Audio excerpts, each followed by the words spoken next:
नमस्कार, स्वागत है आपका सनसेट टीवी पर। मैं हूं मनोज वर्मा और आप देख रहे हैं हमारा खास कार्यक्रम मुद्दा आपका। आज हम बात करेंगे केंद्रीय बजट पर।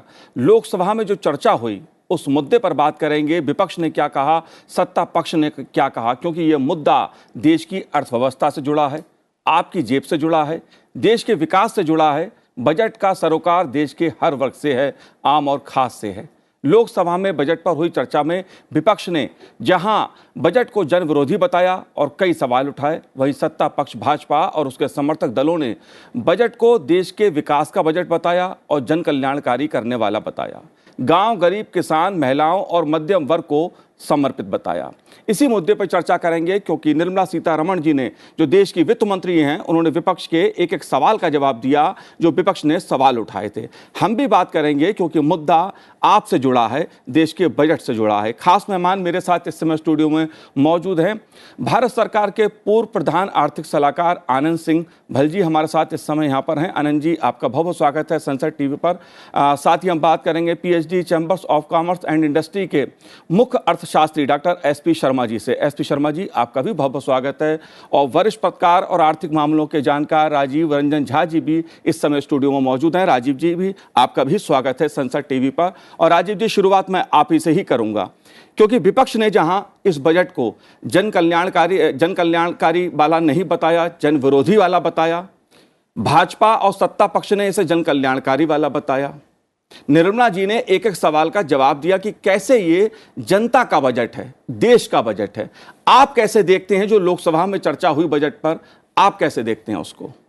देखिए, आपने अपनी टिप्पणी की शुरुआत में, प्रश्न की शुरुआत में जो कहा कि विपक्ष ने जन विरोधी बताया और सत्ता पक्ष ने इसको जनता के कल्याण वाला बजट बताया, तो आजकल हर बजट से पहले सोशल मीडिया पर एक वो चुटकुला खूब घूमता है कि सत्ता दल के और विपक्ष के वो सारे लोग अपने बयान बजट आने से पहले ही तैयार कर लेते हैं।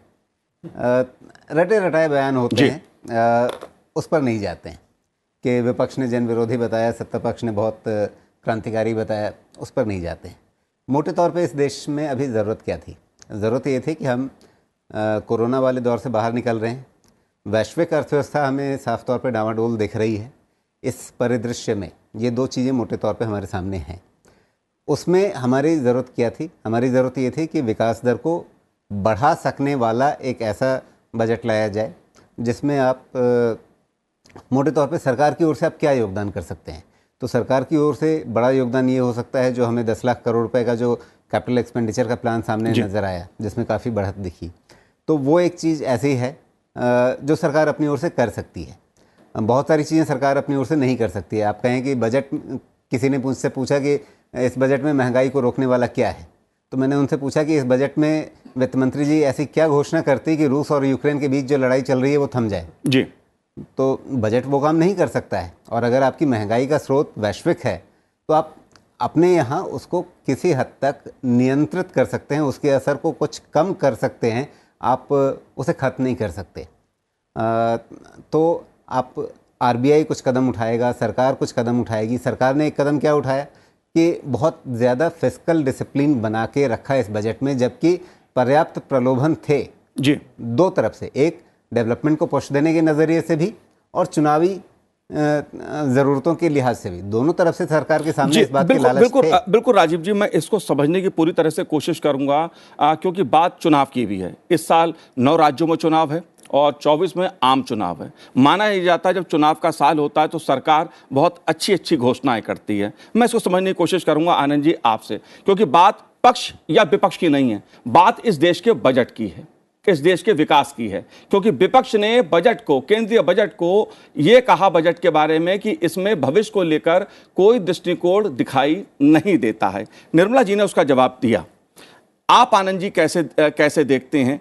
क्या दृष्टिकोण आप देखते हैं बजट में भविष्य के हिसाब से? क्योंकि सरकार का लक्ष्य 2047 में भारत कैसा हो उसका भी सवाल है, उसका भी रोड मैप का सवाल है। आप कैसे देखते हैं? ये बात तो माननी पड़ेगी कि सरकार ने अगले साल जो इलेक्शन हो रहा है उसके चलते पॉपुलिस्ट बजट नहीं दिया। सरकार ने पिछले 2-3 सालों से जो कर रही है, कैपिटल एक्सपेंडिचर में काफ़ी वृद्धि की है और जिसका मल्टीप्लायर इफेक्ट होता है इनकम्स और एम्प्लॉयमेंट में। तो ये तो सरकार को दाद देनी होगी कि वो उन्होंने इलेक्शन मद्दे रख करके भी पॉपुलिस्ट स्कीम्स और पॉपुलिस्ट मेजर्स नहीं किए। और सच पूछा जाए तो अब भारत एक लोअर मिडिल इनकम कंट्री हो गया है। वो पहले जो बजट से आकांक्षाएं उपेक्षाएं होती थी, वो बहुत बड़ी बिग टिकट अनाउंसमेंट्स होंगे, बहुत रिफॉर्म्स होंगे, अब वो साल भर हमारे यहाँ रिफॉर्म्स और स्कीम्स बनती रहती है। तो बजट का तो दो ही मेन रोल है, एक अकाउंटेंट्स जॉब की हमारे फिस्कल डेफिसिट कितनी होगी, एंड दूसरा as a platform for policy reform. तो ये जो दूसरा रोल है सरकार बजट का कि as a platform for policy reform, वो अब कम होता दिखा जा रहा है। जो सरकार की नीतियां चल रही थी, कैपिटल एक्सपेंडिचर बढ़ाओ, ग्रीन एनर्जी करो, एम्प्लॉयमेंट करो, इंक्लूसिव डेवलपमेंट करो, एमएसएमईज को करो, ये तो ऑलरेडी हमारी स्कीम्स चल रही थी। बजट तो उन पर आकर के केवल फाइनेंशियल फिगर्स देते हैं। तो ये मैं एम्फेसाइज करना चाहूँगा कि 91 में जो बजट था वो धुआंधार बजट था, पूरा उसने भारत को हिला दिया। बट जैसे कि डेवलप्ड कंट्रीज में होता है, बजट की पॉलिसी प्लेटफॉर्म वाली रोल अब कम हो रही है, और वो मुझे इस बजट में भी दिखती है। जी एसपी शर्मा जी, अगर इंडस्ट्री के हिसाब से मैं बात करूं, एमएसएमई के हिसाब से बात करूं, तो आप बजट को कैसा देखते हैं? क्योंकि सवाल उद्योग जगत का भी उठाया गया विपक्ष की ओर से, और उसका जवाब सत्ता पक्ष की ओर से भी दिया गया। लेकिन आपके नजरिए से, जो आपने चर्चा सुनी लोकसभा में बजट पर, जो घंटों चर्चा हुई, निर्मला सीतारमण ने एक एक सवाल का जवाब भी दिया, आप कैसे देखते हैं? देखिए, हमारा जो विचार है, बजट एक दीर्घकालीन बजट है, जिसके चार जो सरकार ने अभी जो अमृत काल के लिए अगले 25 साल को कैसे हम आगे एक डेवलप इकोनॉमी कैसे बनेंगे, उसके लिए चार मुद्दे सरकार ने निर्धारित किए हैं। एक तो है इकोनॉमिक एम्पावरमेंट ऑफ वुमेन, दूसरा टूरिज्म, तीसरा विश्वकर्मा जो हम एक बोलते हैं जो आर्टिशियंस, उनके लिए डेवलपमेंट, एंड ग्रीन ग्रोथ। तो इन चारों चीज़ों को मद्देनजर रखते हुए सरकार ने सप्तऋषि आगे लेके आए हैं, जो कि एक सप्तऋषि में सब कुछ है जी, जिसमें वेलफेयर भी है, इन्वेस्टमेंट्स भी हैं, जॉब्स भी हैं, एंड फाइनेंशियल सेक्टर भी है। उसकी शुरुआत ही एक उस चीज़ से होती है कि अनलिशिंग द पोटेंशियल। एक उसका सप्तऋषि में से एक मुद्दा ये है, अनलिशिंग द पोटेंशियल, और एक reaching the last mile, okay, inclusive development, उसके बाद ग्रीन ग्रोथ, टूरिज्म। तो ये सब चीज़ें जो हैं, इनको मिला के जो चार चीज़ें हमारी निकल के आती हैं, जिनके ऊपर एक इसका जो परिणाम निकलता है वो है कि ये बजट जो है डिमांड क्रिएटिंग बजट है, और दूसरा वेलफेयर इंड्यूसिंग बजट है, तीसरा इन्वेस्टमेंट अट्रैक्टिंग। वो कैसे कि एक जैसे तो सरकार ने कैपिटल इन्वेस्टमेंट्स के लिए 20 लाख करोड़ रुपए का एक रखा है, कॉर्पस रखा है। तो जिससे कैपिटल इन्वेस्टमेंट होने से क्या होता है, जॉब क्रिएशन होती है। जॉब क्रिएशन होने से क्या होगा, then the demand for goods and services, factories में प्रोडक्शन बढ़ती है, जी, फैक्ट्रीज में प्रोडक्शन बढ़ेगी तो एम्प्लॉयमेंट क्रिएट होगी और वेलफेयर क्रिएट होगा। और दूसरा, जो सरकार ने 7 लाख रुपए तक के इनकम के ऊपर कोई टैक्स नहीं रखा है, वो बिल्कुल एक वेलफेयर क्रिएटिंग बजट है कि जो लोअर मिडिल इनकम में जो लोग कम सैलरी के लेके या मिडिल इनकम तक लेके, उनको टैक्स से बर्डन से हटाया जाए। और तीसरा, जो एमएसएमईज की आपने बात की, उसके ऊपर सरकार ने पहले भी बहुत सारी रिफॉर्म्स की हैं और अभी भी सरकार बहुत सारी रिफॉर्म्स कर रही है। एमएसएमई के लिए जो सरकार का ECLGS स्कीम है, जिसमें बहुत सारी जो सपोर्ट मिली है एमएसएमईज को, उसको आगे बढ़ाते हुए सरकार ने 9,000 करोड़ रुपए का और एक कॉर्पस रखा है, जिसके अंतर्गत लगभग कोई 2 लाख करोड़ रुपए की जो आगे जो विस्तार होगा, जो एमएसएमईज को और लोन हम दे सकते हैं।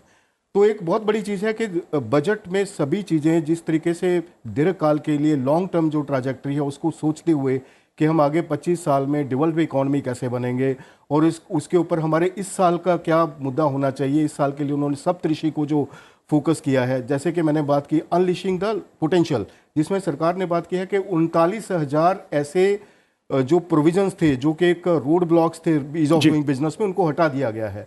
3400 ऐसे प्रोविजन जो कि डीक्रिमिनलाइजेशन के लिए जरूरी थे, उनको हटा दिया गया है। तो आने वाले टाइम में सरकार इसको आगे बढ़ा के अनलिशिंग दी, जैसे उन्होंने पैन कार्ड को एक नेशनल आइडेंटिटी बना दिया है कि वो एक कॉमन आइडेंटिटी कार्ड है। और जैसे रीचिंग द लास्ट माइल, एक उनमें से एक इंग्रेडिएंट ऐसा है रीचिंग द लास्ट माइल, जिसमें 79,000 करोड़ रुपया जो कि प्रधानमंत्री आवास योजना के अंदर रखा गया, जिसमें 33% की वृद्धि हुई है। एक बहुत बड़ी चीज है। ये सभी चीजें जो मैं चार आपको चीजें बता रहा हूं कि इन्वेस्टमेंट क्रिएट करना, डिमांड इंड्यूस करना, वेलफेयर क्रिएट करना और ग्रोथ को आगे बढ़ाना। नहीं, लेकिन आपने वेलफेयर की बात कही, एक जो विपक्ष की ओर से चर्चा में सवाल सुनने को मिले, जो एक मुद्दा उठाया गया उसमें एक खास तौर पे बात ये कही गई राजीव जी कि जैसे मनरेगा सहित विभिन्न जो जनकल्याणकारी योजनाएं हैं उसका जो आवंटन है उसमें कुछ कम किया गया है। हालांकि सरकार की ओर से कहा गया कि एक संतुलित व्यवस्था की रणनीति अपनाई गई है क्योंकि समग्र विकास की दृष्टि से बजट को तैयार किया गया है, कहीं कम हुआ है तो कहीं बढ़ा है। आप कैसे देखते हैं? देखिए, जो आपने कहा संतुलित अर्थव्यवस्था की बात या पूरे बजट में एक संतुलन बनाने की बात, तो वो चीज़ इस बजट में बहुत साफ तौर पे दिखती है और इस बात को वित्त मंत्री ने भी अपने बजट के बाद जो जवाब दिया उन्होंने संसद में सदन में, उसमें भी बहुत अच्छी तरह से रेखांकित किया है कि दोनों ज़रूरतें थी। एक तरफ ज़रूरत थी कि विकास को कैसे बढ़ाया जाए, दूसरी तरफ ज़रूरत थी कि जो बजट में एक संतुलन बनाना है, राजकोषीय ढंग से फिस्कल डिसिप्लिन वाला जो एक संतुलन बनाना है। आप ऐसा नहीं कर सकते कि विकास को बढ़ावा देने के रास्ते में इतना चलें कि आप फिस्कल डिसिप्लिन ही भूल जाएं, तो वैसे में फिर आप दूसरी तरफ डगमगाने लगेंगे। कहीं पर आपको जो सारी क्रेडिट रेटिंग एजेंसियां हैं वो हल्ला मचाएंगी, वो रेटिंग के बारे में फिर से विचार करने लगेंगी, आपका आउटलुक बदलने लगेंगी कुछ, या आपकी करेंसी डगमगाने लगेगी या इन्फ्लेशन पर उसका असर आने लगेगा। ये बारीकियां ऐसी हैं जिनको आम लोग सामान्य रूप से नहीं समझते हैं, लेकिन जो भी अर्थव्यवस्था को अच्छे से जानते हैं और मैं कहूँगा कि कम से कम जो लोग सरकार चला चुके हैं उनको इस बारे में जिम्मेदारी दिखानी चाहिए। मतलब कुछ ऐसे सत्ताधारी जो नहीं हुए हैं कभी, जिन्होंने कभी सरकार नहीं चलाई है, वैसे राजनेता यदि कुछ अबूझ से सवाल करें तो बात समझ में आती है। लेकिन जो पार्टियां काफ़ी अरसे तक केंद्र में या राज्य में सरकार चला चुकी हैं उन्हें जिम्मेदारी से बयान देना चाहिए, एकदम से पॉलिटिकल नैरेटिव या रेटरिक की तरफ नहीं जाना चाहिए। अगर सरकार ने इस तरह की कंपल्सन का ध्यान रखा है कि हम फिस्कल डिसिप्लिन को कैसे बना के रखें और एक सीमा से ज़्यादा सरकार के घाटे को न बढ़ने दें, तो इस चीज़ को जो बाकी विपक्षी दल भी हैं, जो आज विपक्षी दल हैं लेकिन पहले उन्होंने सरकारें चलाई हैं, उनको उस बारे में एक परिपक्वता दिखानी चाहिए। जी, अगर देखें तो आंकड़ों के साथ निर्मला सीतारमण जी ने इस बात को बताया भी कि 14 से पहले जो बजट था उसमें शिक्षा, स्वास्थ्य और बुनियादी ढांचे के लिए कितने बजट का प्रावधान होता था और 14 के बाद जो बजट आए हैं जो अब अभी जी के मामले में भी जैसे कैपिटल एक्सपेंडिचर का आंकड़ा उन्होंने बताया 2.9 लाख करोड़ का होता था जब मनमोहन सिंह सरकार का अंतिम बजट आया था, और वहाँ की तुलना में आज 10 लाख करोड़, आप सीधे समझिए 3 गुने से ज़्यादा इन 9 वर्षों में हो चुका है। जी। तो ये मतलब कैपिटल एक्सपेंडिचर क्या है? मतलब आप बुनियादी ढांचा बनाने की तरफ बहुत खर्च करेंगे, आप सरकार का जो भी प्रोडक्टिव खर्चा है वो ऐसा नहीं कि आपने बस सैलरी देने में खर्चा कर दिया है, बस सरकार चलाने में खर्चा कर दिया, वो नहीं। जहाँ पर देश का कुछ एसेट बनता है, सड़कें बनती है, रेलवे बनता है, कोई बंदरगाह बनता है, इस तरह के प्रोडक्टिव एसेट्स जहाँ पर खड़े होते हैं वैसी चीज़ों पे ये पैसा खर्च होने वाला है। और जब ये खर्चा होगा तो ऐसा नहीं है कि हवाई मतलब कहीं आपने किसी के हाथ में रख दिया और वो उड़ गया, वो नहीं होता है। वो चीज़ एक वर्चुअस साइकिल के रूप में कन्वर्ट होती है। मतलब आप 1 रुपया खर्च करते हैं, वो आगे कई रुपए में कन्वर्ट होकर के अर्थव्यवस्था पे सकारात्मक असर डालता है। अगर सड़क बनेगी तो उसमें 4 लोग कहीं सड़क बनाने के लिए लगेंगे भी, जी। मुद्दा राजीव जी ग्रीन ग्रोथ का भी है, देश के समग्र विकास का भी है कि देश का जो बुनियादी ढांचा हो वो कैसे और मजबूत हो, देश की अर्थव्यवस्था कैसे मजबूत हो। इस लिहाज से बजट को समग्र दृष्टि से अगर देखा जाए तो एक संतुलित बजट सरकार कहती है। लेकिन सरकार की ओर से कहा गया कि जो केंद्रीय बजट है वो मिडिल क्लास को पर केंद्रित है, उसे समर्पित है। इस बार का नई कर प्रणाली जो है वो मिडिल क्लास को फायदा पहुंचाने वाली है। आनंद जी, ये मुद्दा जो है वो आम आदमी से सीधे सीधे जुड़ा है, नौकरी पेशा से जुड़ा है ये मुद्दा। आप कैसे देखते हैं? हालांकि विपक्ष की ओर से इस मुद्दे पे ज्यादा सवाल सुनने को नहीं मिले, कई विपक्षी दलों ने इसका समर्थन भी करते हुए दिखे, भले चाहे दबे स्वर में करते हुए दिखे। आप कैसे देखते हैं इस मुद्दे को? तो हर साल मिडिल क्लास काफ़ी एक्सपेक्टेशन रखती थी बजट से, जो इस बार साकार हुई। तो ये तो इसमें कोई दो राय नहीं है कि इस बजट में मिडिल क्लास को काफ़ी प्रोत्साहन दिया गया है। 7 लाख तक की इनकम टैक्स से माफ़ है, स्टैंडर्ड डिडक्शन बढ़ाया गया है। तो इस हिसाब से अगर देखा जाए, इसी इंक्लूसिव डेवलपमेंट तो भारत की नीति रही है।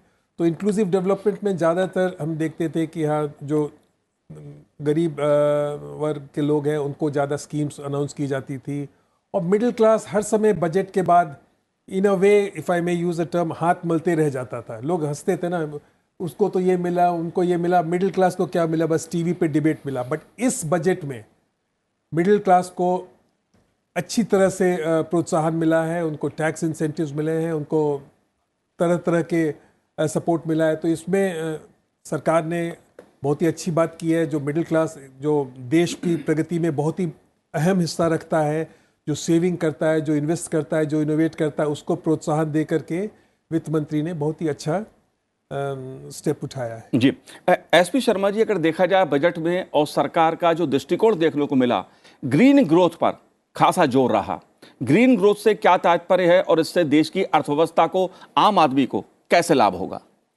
देखिए, इस टाइम पे पूरा वर्ल्ड इस क्राइसिस में है कि जो क्लाइमेट चेंज को लेके बहुत सारी दिक्कतें आ रही हैं, उसके ऊपर फोकस करने की ज़रूरत है और बहुत सारी एडवांस्ड इकोनॉमीज़ में इसको अच्छे से फोकस किया गया है और भारत भी अब उसी दिशा में आगे बढ़ रहा है। और सरकार का जो पीछे 2-3 साल में रुझान रहा है ग्रीन एनर्जी को क्रिएट करने का, ग्रीन हाइड्रोजन को क्रिएट करने का, उसके ऊपर सरकार ने अभी ग्रीन हाइड्रोजन मिशन लेके आई है सरकार, जिसमें 19,700 करोड़ रुपए एलोकेट किया गया है। और उसके अलावा 35,000 करोड़ का एक ग्रीन जो कार्बन क्रेडिट है, जो कार्बन एमिशंस है, उनको एड्रेस करने के लिए सरकार ने 35,000 करोड़ के इन्वेस्टमेंट्स को अलग से अनाउंस किया है। तो कुल मिला के अगर हम देखें तो आने वाले टाइम में जो ये डेवलपमेंट्स हैं, जो ये अनाउंसमेंट्स हैं, इनका जो पार्टिसिपेशन है जीडीपी में, एक ग्रीन ग्रोथ, जो कि सरकार ने एक लॉन्गर टर्म भी अपना पर्सपेक्टिव रखा है, जिसमें 4 जो मैंने पहले एक घोषणाएं जो सरकार ने की है, women economic empowerment, tourism, Vishwakarma and green growth, जो कि चारों में से एक है और सप्तऋषि में भी एक। तो आने वाले टाइम में जो ग्रोथ है, जो ग्रीन एनर्जी की तरफ हम जो बढ़ने जा रहे हैं, उसमें भारत की जो लीड है वो बहुत ही महत्वपूर्ण है। और प्राइम मिनिस्टर जी ने बहुत अच्छे से अनाउंसमेंट्स की हैं इसमें कि हमारा जो ग्रीन एनर्जी है उसका आने वाले टाइम में जो हमारा जीडीपी है उसमें काफ़ी आगे कंट्रीब्यूशन आगे बढ़ेगा जी। तो जो कुल मिला के अगर हम देखें कि बजट में जो फोकस रहा है कैपिटल इन्वेस्टमेंट से लेके जो 10 लाख करोड़ का जो कैपिटल इन्वेस्टमेंट्स है, उसके अलावा जो 79,000 करोड़ रुपए का प्राइम मिनिस्टर आवास योजना के लिए अनाउंस किया गया है, उसके अलावा जो 2,40,000 करोड़ रुपये रेलवे के लिए अनाउंस किया गया है, उसके अलावा जो 50 नए एयरपोर्ट्स उनके लिए, जो कि एक इंफ्रास्ट्रक्चर डेवलपमेंट के लिए जो हमें चाहिए था कनेक्टिविटी, उसके लिए जो सरकार ने अनाउंस किया, और जो नर्सिंग कॉलेजेस के लिए 157 नर्सिंग कॉलेजेस और खोले जाएंगे। तो ये सब चीज़ें एक इंक्लूसिव डेवलपमेंट की ओर हमें बढ़ाती दिखाई देती हैं कि हम आगे जो हमारी डेवलपमेंट है, जो हमारी ग्रोथ है, और ज़्यादा इंक्लूसिव रहेगी, जो ग्रोथ है और ज़्यादा ग्रीन रहेगी, और जो ग्रोथ है और ज़्यादा सस्टेनेबल रहेगी, क्योंकि हमने वो फैक्टर जो आगे जाके ग्रोथ को इम्पैक्ट करते हैं अभी से उनको एड्रेस करके अपने जीडीपी के जो इंग्रेडिएंट हैं उनका एक पार्ट बना दिया है। तो going forward I am saying that our growth will be sustainable growth. हम आने वाले टाइम में Bharat, India will remain the fastest moving economy in the world economic system, not for the years but for the decades. अभी तो हमारी शुरुआत हुई है, तो अभी हम 6-7% के ऊपर ग्रो करते हैं, आने वाले टाइम में हम 10% के ऊपर ग्रो करने की आगे संभावना रखते हैं with the so many reforms, with the ease of doing business, reforms at the ground level, reforms at the green energy level. So all the parameters have been addressed adequately. जी, लेकिन राजीव जी, एक मुद्दा जो है वो उर्वरक सब्सिडी में कटौती करने का भी है, जिसको लेकर विपक्ष का अपना मत था और सरकार ने कहा कि किसान पे किसी प्रकार का बोझ नहीं डाला गया इस साल भी। जब हम बात उर्वरक सब्सिडी में कटौती की करते हैं या इस मुद्दे की करते हैं, क्योंकि किसान से जुड़ा मुद्दा है, इस मुद्दे को आप कैसे देखते हैं? मैं इस रूप में देखता हूं कि क्या किसान के लिए जो पैसे वो खर्च करता है खाद खरीदने के लिए, उसमें कहीं पर बढ़ोतरी हो रही, मतलब उसके ऊपर क्या अतिरिक्त बोझ आ रहा है? सरकार का बजट का आंकड़ा क्या है? इससे किसान को अपने लागत पे कोई फ़र्क नहीं पड़ता है। आज की तारीख में आप चाहे नैनो यूरिया के रूप में देखें या अब उसके और भी जितने खाद हैं उनकी भी नैनो वर्जन लाने की चीज़ें चल रही हैं, या इससे पहले भी सरकार ने जितने प्रयास किए, नीम कोटेड यूरिया, इन सब का एक मकसद ये है कि सरकार जो सब्सिडी देती है वो टारगेटेड तरीके से सही जो लाभार्थी हैं उन तक ही पहुँचे, मतलब किसानों तक ही पहुँचे। और दूसरी तरफ चाहे वो सहकारी संस्थाएं हैं, इफ़को जैसी, या सरकार, इन सब के एक मिले जुले प्रयास से जो मतलब बेहतर उत्पाद सामने आ रहे हैं। जैसे नैनो यूरिया क्या है, वो एक बोतल में आपको 1 बोरी के बराबर खाद मिल जा रही है, उसकी लागत भी कम है, वो सस्ती भी पड़ रही है। या उसके चक्कर में आपको जो पूरा डिस्ट्रीब्यूशन का एक ढांचा है उसकी लागत कम हो रही है, इन सब का फ़ायदा कहीं मिल रहा है। मेरा ये कहना है कि सरकार जो सब्सिडी दे रही है उसको इस रूप में भी देखना चाहिए कि सब्सिडी की आज की तारीख में क्या पहले से ज़रूरत कुछ कम हो रही है। अगर खाद की लागत ही कम हो रही है कहीं पर, तो स्वाभाविक रूप से सरकार का आंकड़ा भी कम होगा ना उस पर जी। अगर पहले अगर 2 बोरी यूरिया लगता था और उसकी जगह आपको 1 बोतल नैनो यूरिया से काम चल रहा है और उसकी लागत भी कम हो रही है, तो अगर पूरे यूरिया की खपत कम हो रही है या उसका रूप बदल रहा है और उसमें खर्च कम हो रहा है, तो सरकार का सब्सिडी का बिल भी तो कम होगा ना उसके साथ ही, उसी अनुपात में। जी बिल्कुल। लेकिन एक मुद्दा जो सबसे बड़ा मुद्दा है वो महंगाई का है। विपक्ष ने महंगाई को मुद्दे को बार बार उठाया और इस मुद्दे पर देश भी जानना चाहता है कि दरअसल महंगाई बढ़ी तो क्यों बढ़ी, क्या सरकार के सामने मजबूरी है या वैश्विक जो व्यवस्था हैं, इस समय जो वैश्विक परिस्थितियां हैं, क्या वो जिम्मेदार इसके लिए हैं। बड़ा सवाल एक उभर के सामने आया। आनंद जी, आप कैसे देखते हैं इस मुद्दे को? कीमतें बढ़ी हैं, लेकिन ये भी नहीं भूलना चाहिए कोरोना संक्रमण के कारण दुनिया के सामने जो सवाल खड़े हुए, दुनिया के देशों की जो अर्थव्यवस्था बिगड़ी, वो भी एक बड़ा सवाल है। रूस यूक्रेन युद्ध, उसने भी दुनिया की अर्थव्यवस्था को प्रभावित किया है। आप कैसे देखते हैं महंगाई के मुद्दे को? जी, तो आपने जैसे बिल्कुल ठीक कहा कि ग्लोबली प्राइसेस बढ़ी है। विदेशों में, अमेरिका में, इंग्लैंड में, जर्मनी में जहां 1 और 2% इन्फ्लेशन रेट होता था, वो 8-9% पहुंच रही हैं।